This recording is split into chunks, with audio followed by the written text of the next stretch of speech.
والذين آمنوا بالباطل وكفروا بالله أولئك هم الخاسرون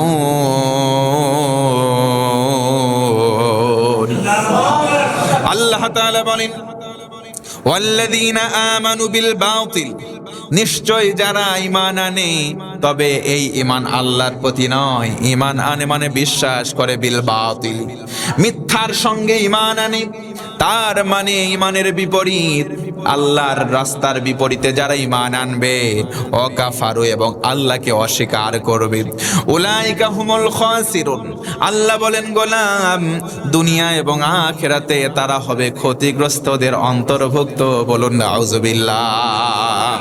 আল্লাহ শর্ত বললেন ওয়াল্লাযীনা আমানু বিল বাতিল, যারা ঈমান আনে বিশ্বাস করে মিথ্যার উপরে, সত্যতে বিশ্বাস করে নাই। কাফেরদের খাসলাত, তারা মিথ্যাতে বিশ্বাস করে, এমনকি তারা কুফর করে আল্লাহকে। ওয়াল্লাযীনা কাফারু বিল্লাহি, তারা আল্লাহকে অস্বীকার করে। আল্লাহ বলেন এই কাজ করবে যারা, উলাইকা হুমুল খাসিরুন, তারা দুনিয়া এবং আখিরাতে ক্ষতিগ্রস্তদের তালিকাভুক্ত হয়ে যাবে। আরেকবার নাউযুবিল্লাহ।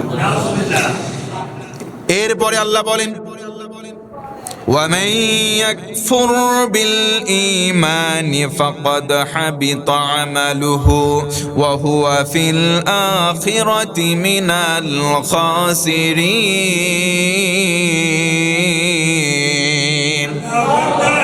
আল্লাহ রাব্বুল আলামিন বলেন যে ব্যক্তি ঈমানকে অস্বীকার করলো তার মানে কাফের হয়ে গেল। আল্লাহ রাব্বুল আলামিন তার যত আমল ছিল সব আমলগুলো একবারে নিষ্ফল করে দেবেন, একবারে পরিণামে জিরো বানায় দেবেন। নাউযুবিল্লাহ। শুধু তাই নয়, ওয়া ফিল আখিরাহ, এবং যেই ব্যক্তি কুফর করলো, ওয়া ফিল আখিরাহ, সেই ব্যক্তির আখিরাতের পরিণাম হবে মিনাল খাসিরিন, ক্ষতিগ্রস্তদের মধ্যে। তার মানে দুনিয়ায়ও শেষ, তার আখিরাতও শেষ। নাউযুবিল্লাহ বলেন।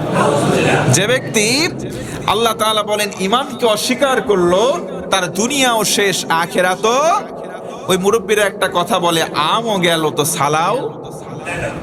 তার মানে যেই ব্যক্তি ঈমানকে অস্বীকার করবে, এইদিকে তাকান, কোরআনুল কারীমের একটা শব্দও যদি কেউ অস্বীকার করে, আপনারা একটু সাধারণ জ্ঞানে বা একটু কমন সেন্সের কাছে প্রশ্ন করে বলেন তো, কোরআনের আমি সব মানলাম, একটা শব্দ আমি বিশ্বাস করলাম না, মানলাম না, আমি কি ঈমানদার বা মুমিন থাকতে পারি? সবাই বলেন পারি? কোরআনুল কারীমের একটা শব্দ যদি আমি আপনি অস্বীকার কেউ করি, আমরা সাধারণভাবে স্পষ্ট বলে দিতে পারি সেই ব্যক্তির মধ্যে ঈমান নাই। আচ্ছা, একটু বিবেকের কাছে চিন্তা করেন, নামাজ আদায় করা, নামাজ কায়েম করা, এটা ফরজ, এতে কোনো সন্দেহ আছে?